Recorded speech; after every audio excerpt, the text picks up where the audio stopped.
राहुल गांधी की भारत जोड़ो की यात्रा का असर आज डोरू में दिखाई पड़ा जब वहां पर वो रैली कर रहे थे।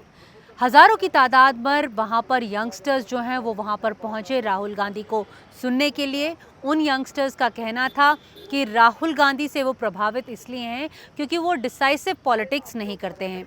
यंगस्टर्स का ये भी कहना था कि वो भारतीय जनता पार्टी के इसलिए खिलाफ है क्योंकि वो डिसाइसिव पॉलिटिक्स करती है। भारत जोड़ो यात्रा जो है वो 2023 में जम्मू कश्मीर में पहुंची थी और साउथ कश्मीर में भी राहुल गांधी जो हैं वो वहां पर पहुंचे थे।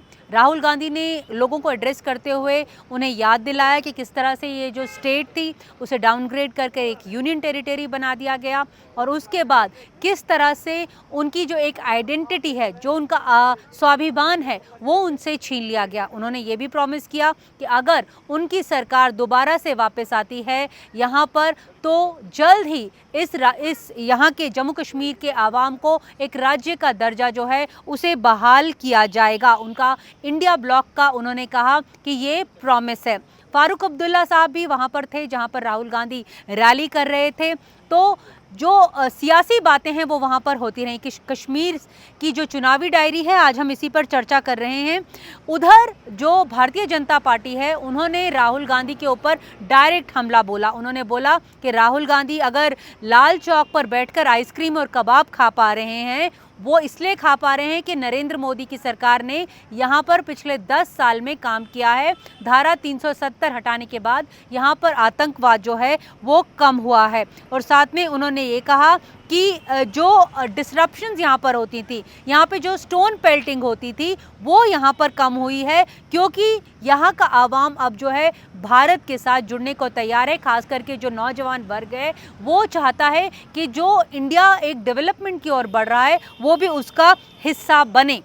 हमने बात की थी मिस्टर जितेंद्र सिंह से जो मिनिस्टर ऑफ स्टेट हैं पीएमओ में। साथ में हमने बात की थी तरुण चुग साहब से जो भारतीय जनता पार्टी के इंचार्ज हैं जम्मू कश्मीर इलाके के। उन दोनों का कहना था कि जो कांग्रेस पार्टी है वो यहाँ पर एक मुख्य धारा की पार्टी नहीं है, वो एक प्रॉक्सी पार्टी है और प्रॉक्सी पार्टी की तरह वो नेशनल कॉन्फ्रेंस के साथ चुनाव लड़ रही है। एनसी और कांग्रेस पार्टी जो है वो लगभग 88 सीटों पर चुनाव जो है वो लड़ रही हैं।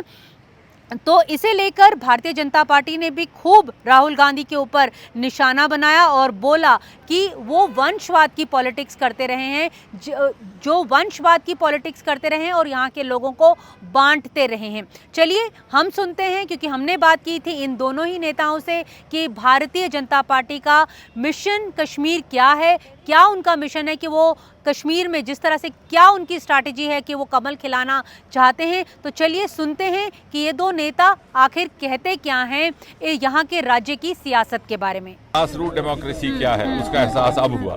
जो लोग खुद मुख्तियारी या ऑटोनॉमी की बात करते थे उन्होंने खुद मुख्तियारी की आड़ में यहाँ के अवाम को एक खानदान का गुलाम बना दिया। पहली बार जमहूरियत का एहसास भी हुआ है, जमहूरियत का अमल सामने आया है और लोग बढ़ चढ़ करके इस चुनाव में हिस्सा लेने के लिए सामने आ रहे हैं। प्रधानमंत्री मोदी जी के नेतृत्व में विकास की नई गाथा लिखी गई है।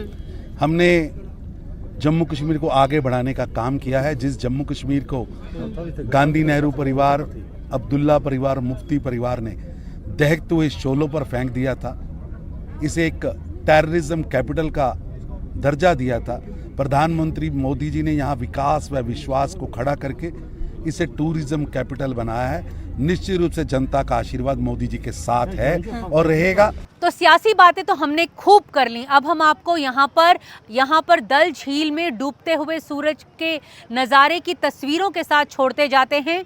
जैसे जैसे दिन ढलता जाता है कश्मीर वादी कश्मीर में मौसम जो है वो बदलता जाता है। आने वाले दिनों में यहाँ पर भी मौसम बदलेगा, उसके बारे में भी हम आपसे चर्चा करते रहेंगे और लगातार आपको अपडेटेड रखते रहेंगे। आप लगातार देखते रहिएगा एनडीटीवी इंडिया का यूट्यूब चैनल जिसमें कश्मीर की चुनावी डायरी को खास करके देखिएगा। नमस्कार दोस्तों, मेरे साथ इतना ही।